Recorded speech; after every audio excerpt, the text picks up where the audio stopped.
আরো তো কয়েকটা বাড়তি তো দেয়া লেখা হয়ে গেছে ইতিমধ্যে, তাহলে সেইগুলো বরঞ্চ স্ক্রিনে দিয়ে দিই। আপনি যেগুলো করে ফেললেন সেগুলো নিয়ে আপনার কোনো নাড়াচড়া করার দরকার নেই ভাই, কারণ এতে হবে কি আপনার কন্টেন্টটা সাজেশন থেকে সরে যেতে পারে এডিট করলে।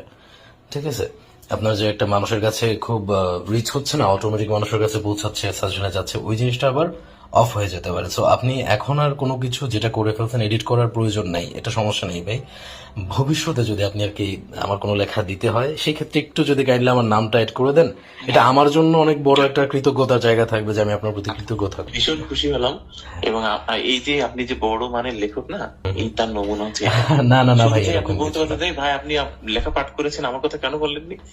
এই যে উদারতা, এই যে শেখালেন যে জিনিসটা, কত জায়গায় আমি বলেছি যে এই মানুষটাকে একটু কথা, এই মানুষটার সাথে যদি একটু কথা বলতে পারতাম।